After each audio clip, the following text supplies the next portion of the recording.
वसई ते भाईंदर दरम्यान जलप्रवासासाठी रोरो फेरी सेवा कालपासून सुरू झाली।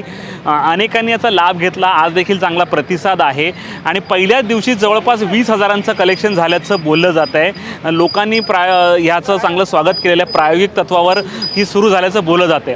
परंतु धक्कादायक माहिती अशी आहे की 21 तारखेला महाराष्ट्र सागरी मंडळाने एक परिपत्रक काढले आणि ह्या परिपत्रकामध्ये त्यांनी स्पष्ट उल्लेख केलेला आहे की याचं जे आहे प्रायोगिक तत्वावर आम्ही सुरू केलेली आहे। त्यासाठी टेस्टिंग असेल किंवा सुरक्षेसाठी चालू केलेली आहे, परंतु याचं ऑफिशियल उद्घाटन होणं अजून बाकी आहे असं त्यांनी एका परिपत्रकामध्ये म्हटलेलं आहे। आणि हे परिपत्रक जर तुम्ही बघितलं, आम्ही बाजूच्या तुम्हाला दाखवतो। आणि या परिपत्रकावर कॅप्टन प्रवीण एस खरा, मुख्य बंदर अधिकारी, महाराष्ट्र सागरी मंडळ मुंबई यांची सही आहे।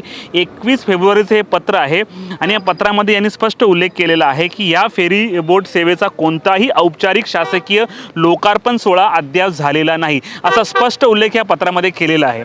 मग जर आपण परवा जर पाहिलं की अनेक राजकीय नेत्यांनी याची उद्घाटनं केली, श्रेय घेण्याचा प्रयत्न केला। राजन विचारे यांनी फीत देखील कापली। भाजपने देखील घोषणा देत हे नरेंद्र मोदींचं काम असं सांगितलं। बहुजन विकास आघाडीने देखील याचं क्रेडिट घेतलेलं आहे। जर एकीकडे सागरी महामंडळानं याचं उद्घाटनच केलं नाही, जर हे प्रायोगिक तत्वावर होतं, तर मग राजकारण्यांनी अशी उद्घाटनं का केली हा सवाल आता उपस्थित झालेला आहे।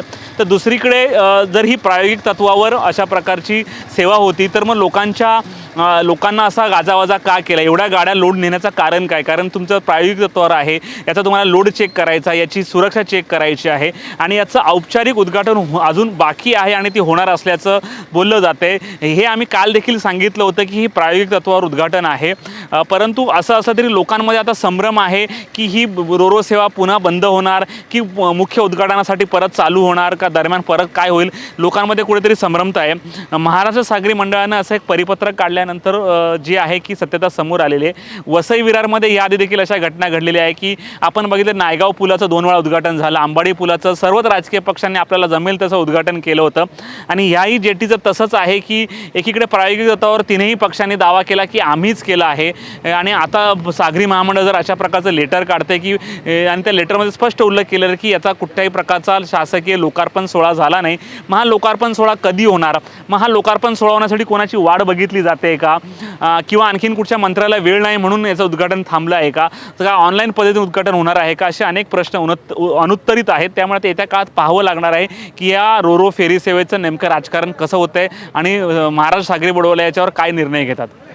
HP लाईव्हसाठी प्रवीण नलावडे, वसई।